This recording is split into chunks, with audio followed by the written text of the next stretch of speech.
made incredible strides in a lot of acute illnesses and even some chronic illnesses. In general, we are really losing the battle with chronic illness as a country, especially.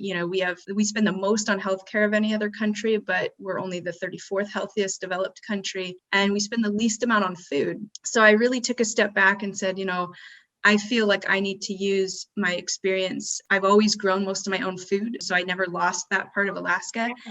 And I felt like we should be doing a lot more with food as medicine. So really having that as a first, not just prevention, which is what I think everyone thinks food is just prevention. As long as you eat healthy, you won't get sick. But I really see it as an intervention as well. And I think we have to start looking at that as a society of there's so much more we can do with lifestyle changes in food to also help our fight with chronic illness, because we are really losing the battle there.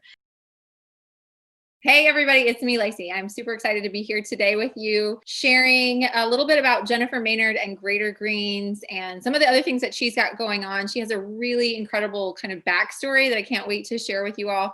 And I think you're going to leave inspired and excited about the little steps and things that Jennifer will tell you about that you can do and incorporate into your regular routine and make big changes in not just your own health, but the health of the world around us. So Jennifer, before I go on and on, I would love for you to just give us a little bit of your history in terms of you own a farm now, but I've read your bio and I would love for you to share that with our listeners. Yeah. So, I've kind of gone full circle. I was born and raised on a homestead in Alaska, kind of lived off the land, for the land. And then I moved to Southern California, and I've lived in Germany, Switzerland, East Coast, West Coast, bounced around quite a bit. But my uncle passed away when I was maybe in middle school of HIV/AIDS, and it had a pretty profound effect on me.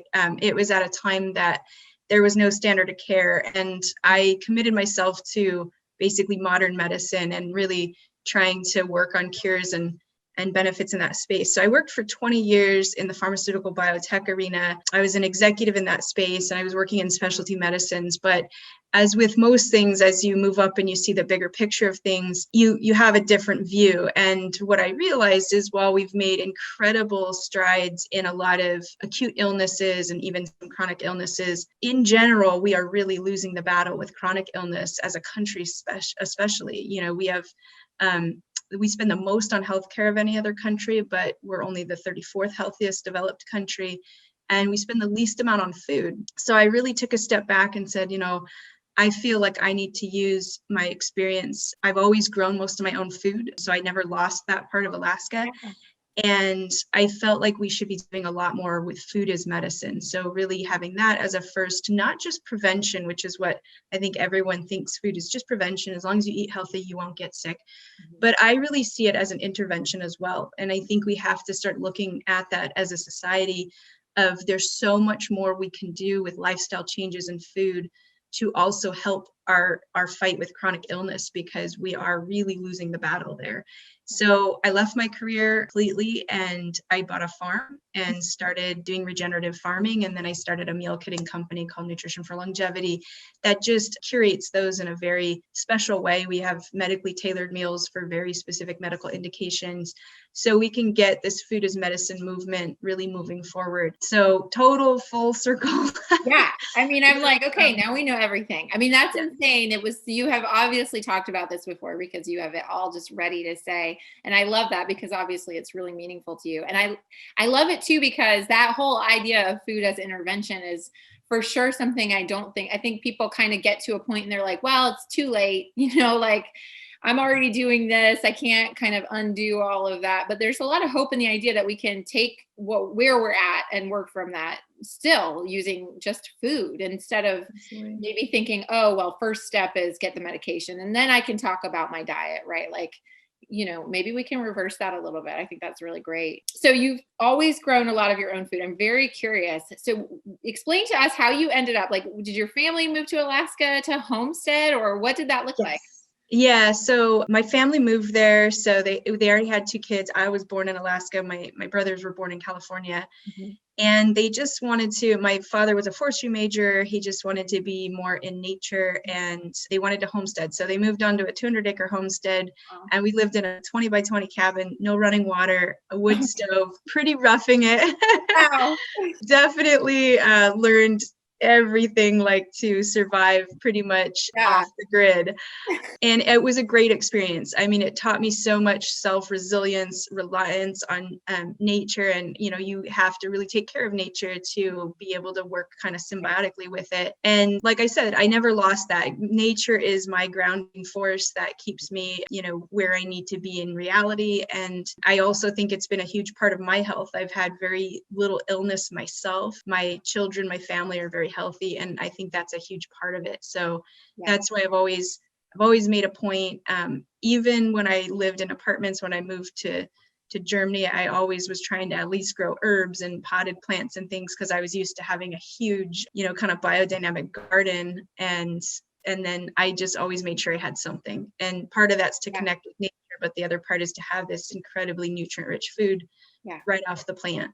Yeah. It's interesting because I think what you said, you're just talking about this interaction with nature in general is a healing thing, right? Like that alone has an impact on our bodies. And then the even more intimate act of eating what we've grown or what's coming from nature in general is like, I mean, it's very intimate, right? We're like Yeah. consuming it. So I think a lot of times when I look at sort of the system as is, that we're just twice removed, right? We're removed from the process of growing and being in nature. And then again, from eating those foods that came from a healthful growing environment. So yeah, that all makes complete sense. Obviously you're healthy, right? That's great. So can you explain to us, like, how does your farm operate and what is your goal on your farm? So we focus on quite a few things on the farm. So for me, it's also about biodiversity. So we have, the average farm has about 2 crops. We have close to 300. And we try to grow kind of very unique heirloom varieties. We try to, we don't grow one type of carrot. We grow 16. You got the early season, main season, summer season, early fall, late fall, winter. But then we grow lots of different varieties within those seasons. And we just grow a lot of really unique crops. So our meal kitting company is called Nutrition for Longevity, and we focus on areas of the world where people live the longest, healthiest lives. So we take a lot of our crops that we grow are inspired by those regions. So like Okinawa, Japan, we'll grow purple sweet potatoes. We'll grow a lot of really unique varieties of okra and just different things that aren't quite as common in the US, but they're known in these areas of the world to be really phytonutrient rich, really healthy food. And we look if they'll grow well in our region. We grow a lot of Italian varieties because there's 2 longevity regions in Italy. And so we'll either get the seeds directly from those regions, or we'll at least find very similar heirloom varieties that originated from there. And so we try to grow these really unique crops. We try to grow a rainbow of colors because our diet is very focused on phytonutrients. And obviously, we're stewards of the soil, and that helps us with phytonutrient rich food. So we try to get a lot of color in. Those are kind of the premises of how we do our planning and select our crops. But I think the real important thing is how we care for the soil, and that's what we've focused extensively on. The farm we started at about 1.5% soil organic matter. We're up to about 6. So we're really proud of what we've accomplished from a soil organic matter, which is our biggest focus. How do we build the soil? Obviously the diversity of the plants helps that, but we do a lot of other things as well. So we do a lot of composting. We do windrow composting, we do vermicomposting, and we do Johnson Sioux bioreactor composting as kind of a super inoculant for our compost.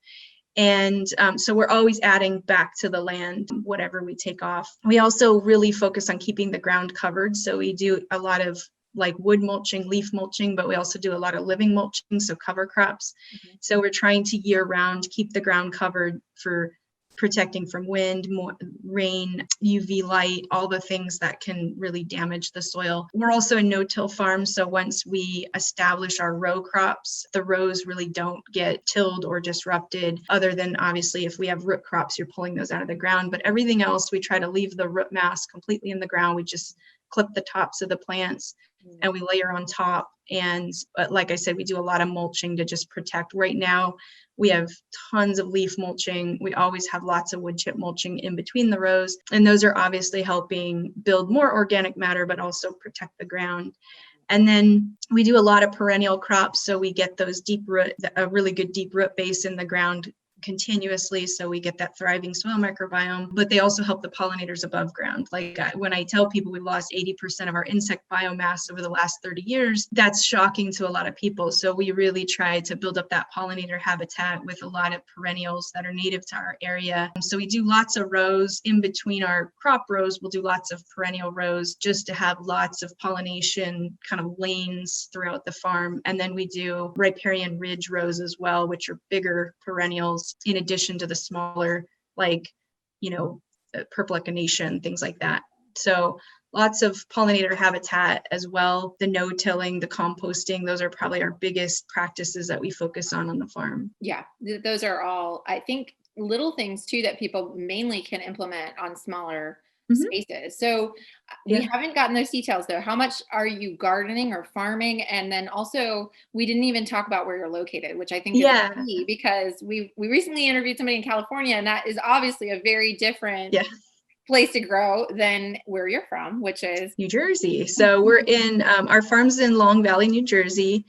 And obviously you have more extreme weather in New Jersey. And so we have, we pretty much grow year round. So obviously we're growing a bit less in wintertime, but there's two things we actually do. We also have an indoor growing facility where we do aquaponics farming. And then but the majority of the farm, we have 35 acres farmed. Most of that is row crops, which for a row crop farm is actually pretty large. And we get pretty high yields. We get about 20 times the yield of the average farm because we do a lot of intercropping as well. So part of that is keeping the ground covered year round. And it takes a lot of work to plan intercropping and get it right. But we've been this last summer and fall, we really, got on point with that. And it allowed us to get really good yields of the farm, but also protect the soil at the same time and keep the nutrients the nutrient cycle really rolling. So that was a really critical thing for us as well. So we're in New Jersey. That factors a lot into how much mulching we're using and things like that, because we mulch a lot in winter just to protect everything. And then we have high tunnels as well. So we do some indoor growing, but we also do a lot of outdoor growing. And we see even with our tomatoes, and we believe obviously it's part of our growing practices, but our tomatoes lasted about a month and a half longer than any other farm around us. And they were just thriving. They lived through quite a few frosts, because we don't always just do like one last final pick and then we just kind of give up on the crop. We see how it is resilient. And that's our biggest thing with having a healthy soil microbiome, is you have to look at that plant and the holobiome of that plant and realize that the soil microbiome is its immune system. And so we believe when we build that up, we're building up the immune system of the plant. And we absolutely see it in the results of the crops that we get and what they survive and live through. And the really cool thing is we do stress our plants. I mean, they're under stress, but they keep producing. But we get really phytonutrient-rich foods because their stress coping mechanism is they create phytonutrients, and then we consume those phytonutrients and we have this healthy food. So we try to look at it very holistically in that sense of, we're protecting the soil, we're building up this incredible soil microbiome and biodiversity, and then it's helping our plants cope with the stress that seems to be increasing in our world with more volatile weather patterns and things like that. I mean, we had in September already a pretty aggressive frost, and most of our crops survived that and then continued to thrive even till today. And we had about 1.5 inches of snow yesterday, and we still have lots of radishes, carrots, different crops in the ground that are still going strong. I love that. That's great. And I think, we think about manipulating the soil in order to kind of take from it.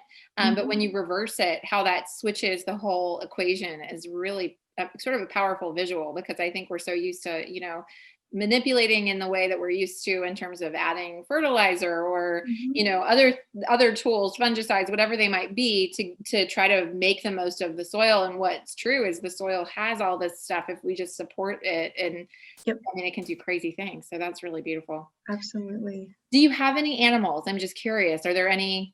We do. So we have, we don't grow any animals for meat production, but we do have animals on the farm for the soil regeneration. So we have a few rescued goats. We don't have a lot. We only have 5 rescued goats. My team gets a little frustrated with the goats because they escape every day. They're on about 5 acres. That's the rule. They're on about 5 acres, and all they want to do is get off of their 5 acres just to stand right outside of the fence. So we started with goats. We thought we wanted to have a goat farm, and that was the first thing that we did. We built a fence, we got goats, and then 2 years later, we're like, you know what? I think we want sheep. So Yes.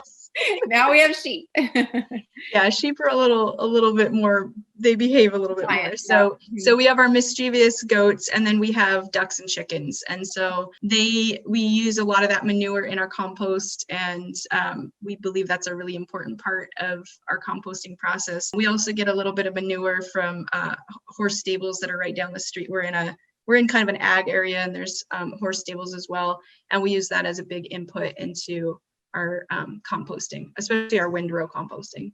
Yeah. Okay. Very cool. So I actually have a question. So most of our listeners are not farmers per se. They're more of on a homestead level.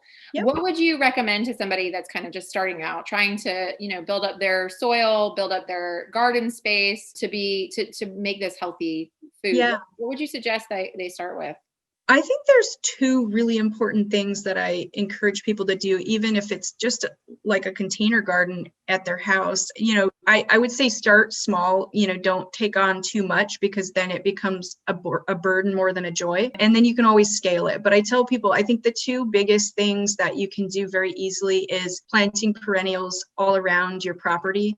It's so good for the pollinators, but it's incredible for the soil microbiome. You can have perennials and they can grow a 5-foot root base as long as you leave them alone and allow them to continue to grow. And that includes perennial grasses, which are almost becoming extinct, prairie grasses and things like that. Some of them grow a 5-foot root base. And so if you look at that nutrient exchange, that carbon sequestration potential of that, it's huge. And then you're building pollinator habitats and overwintering habitats for healthy insects, native insects. So I encourage people to find native ones to your area.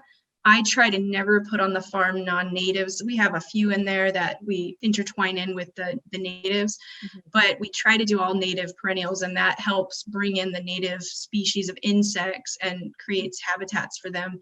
And it's really important because not only have we lost 80% of the insect biomass, but what's happening is invasive species are starting to outnumber the native species. And that's frightening because it can really be hard to grow crops because you have all these invasive species, but also, if the good insects that are doing the good stuff on our farms or homesteads are disappearing, it's impacting our food production. And so pollinator habitats, perennial hedgerows, things like that, I think are so important, even if it just means planting a few flowers at the ends of your little garden beds that you're growing.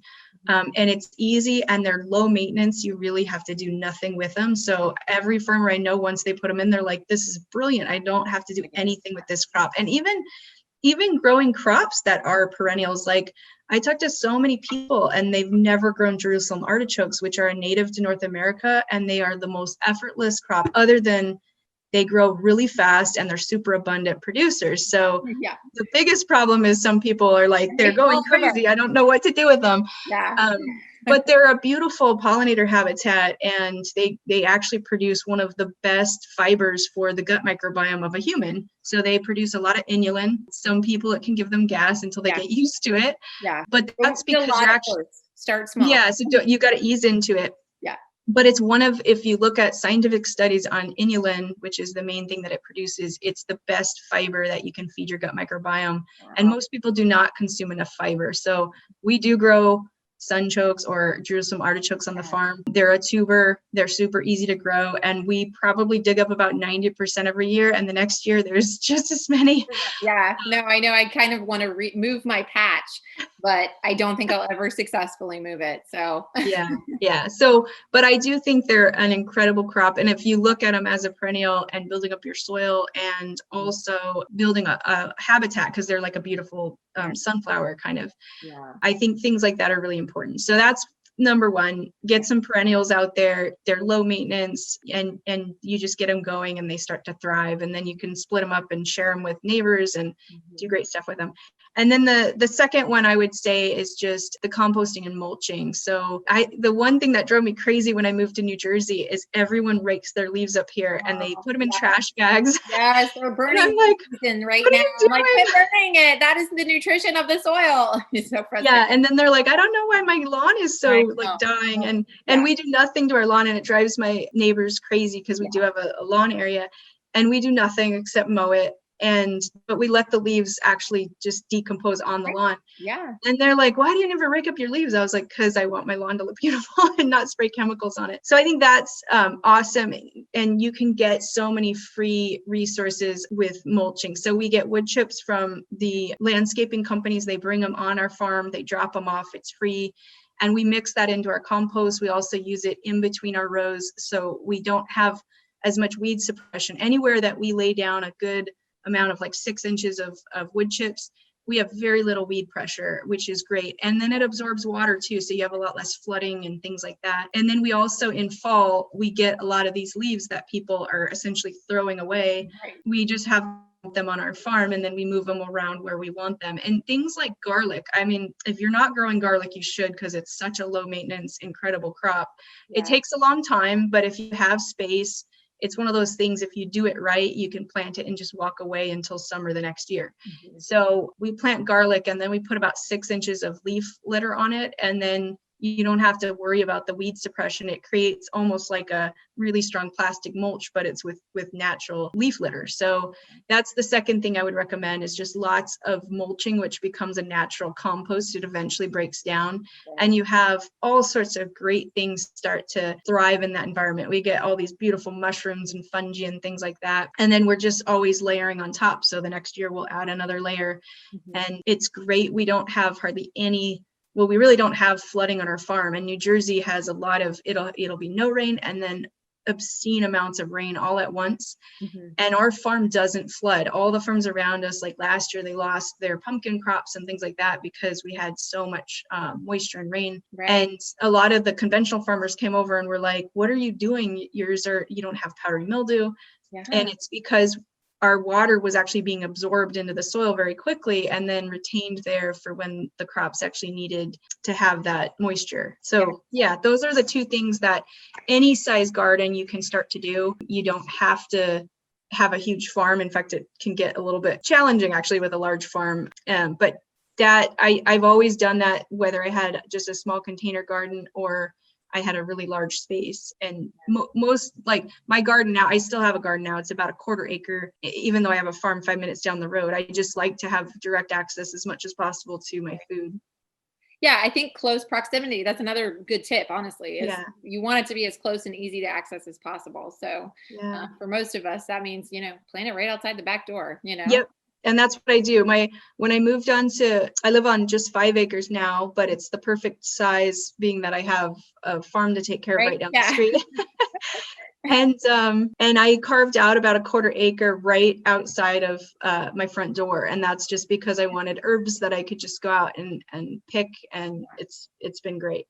Then I got pigs, and the pigs figured out how to jump into my raised beds. Pigs are almost as bad as goats. I know. I've learned this. You don't know. Nobody tells you. Like I know. So they're great. We love them, but they're also they get quite mischievous as well.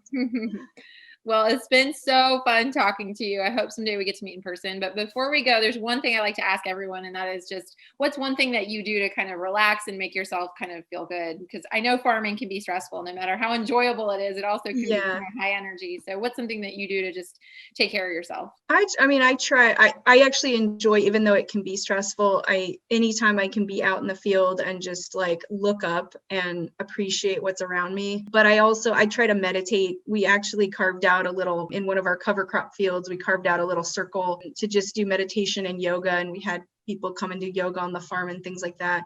And it just I think it's important to have that space. And I think it's important also, as a farmer or a homesteader, you do have hard times and you can get burnt out. And I think it's important to have a place on your farm or homestead that's kind of like a sacred space that you reappreciate that land, because it can be hard on you. Oh my goodness. And you're like, why am I doing this? Yes, I So, love that so much. So I loved having a space that just, I could even just lay down on the ground and just be like, it's going to be okay. Yeah. Because I think everyone has their challenges. And, we had, a fox take out a bunch of our chickens, and it's just frustrating. You're like, oh, I just raised all these chickens and now they're finally producing eggs. And that's just was a really nice thing for me to be able to just ground myself and remind myself why I'm doing this and why I love it and why it's so special. And so that's the one thing I always recommend to people is just do it on your farm and make it a place that you remember to go there if you're having a tough time, and just be like, this is why I'm doing this and this is why I love it. Yeah, that's beautiful. I love it. Okay, so before you go, how can people stay in touch with you, and what is your website and all of that business? We'll put links in all of our show notes and everything, but we'd love for you to share that with our listeners. Yeah, so you can find us at nutritionforlongevity.com and any social media around that. And it talks about the farm and it talks about the meal kitting. And we do a lot of education on food as medicine. So what are healthy crops to grow? What are healthy crops to eat? And that's probably the easiest way. And then you can easily find me through that, just Jennifer Maynard. I have my own sites as well. Okay, great. Awesome. Well, thank you, Jennifer, so much for joining us. I can't wait to share this episode with everyone. It was really fun. And thank you for having me. Tons of great info. So we'll talk soon. Bye.